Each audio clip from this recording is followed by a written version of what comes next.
ეუთოოდირის საპარლამენტო ასამბლეის რიგით 32 ყოველწლიური შეხვედრა ამჟამად გაიმართა პორტოში და 2025 წლის 3 ივლისს მიიღეს რეზოლუცია და დაამტკიცეს, სადაც სირიას მოუწოდებენ აფხაზეთისა და სამხრეთ ოსეთის დამოუკიდებლობის აღიარების უკან გაწევის შესახებ.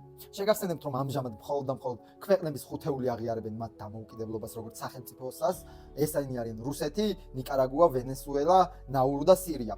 მიმდინარე პოლიტიკური პროცესების ფონზე, განსაკუთრებით სირიაში ხელისუფლების ცვლილების გამო, ჩვენ გვაქვს რეალური შანსი, რომ ეს ხუთეული იქცნენ ქვეყნების ოთხეულად და სამწუხაროდ ალბათ არავის გაუკვირდება თუ ვიტყვი, რომ ქოცებმა მიმდინარე მომცემულ რეზოლუციას ხარი არ დაუჭირეს. ვიცით რატომ? იმიტომ რომ იმავე რეზოლუციაში ქოცებს მოუწოდებენ პოლიტპატიმრების გათავისუფლებისკენ, ახალი არჩევნების ჩატარებისკენ და დემოკრატიული ცვლილებების და ნაბიჯების გადადგმისკენ ქვეყანაში.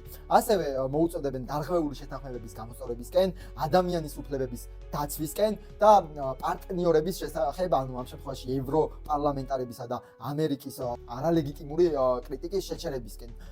ეხლა მოდი პრაგმატულად შევხედოთ ამ საკითხს, მოგმართავ შენს ქოცაო, დაფიქრდი, რა უფრო მნიშვნელოვანია, სულ რომ მართლა ტერორისტები გვეცხნენ ციხეში, ტყვეება ტყავდეს, თუმცა ეს არ არის და ამ შემთხვევაში თამამად შემიძლია ვთქვა, რომ დღეს სინდისის პატიმრები არიან განმათავისუფლებელი მოძრაობის გაგრძელება საქართველოში და სულ რომ მართლა ტერორისტები იყვნენ ისინი, რამდენად გვიღვირს ბიძინას პოლიტიკური პირადი ანგარიშსწორების ხარჯზე ვიღაცის თავისუფლების აღკვეთა ჩვენი ქვეყნის ეროვნული ინტერესების სანაცვლოდ ამ შემთხვევაში გულისხმობ აფხაზეთისა და სამაჩაბლოს დაბრუნებას და დაფიქრდი ერთხელ მაინც ხომ არ გატყუებს ქოცი, ხომ არ გატყუებს ბიძინა, როცა გეუბნება რომ მე ვარ ერთადერთი ხელისუფალი ამ ქვეყანაში, ვინც ზრუნავს ტერიტორიების არ დაკარგვისკენ და დაბრუნებისკენ, იმიტომ რომ ფაქტები აშკარად სრულცვარ რეალობაზე მეტყველებს.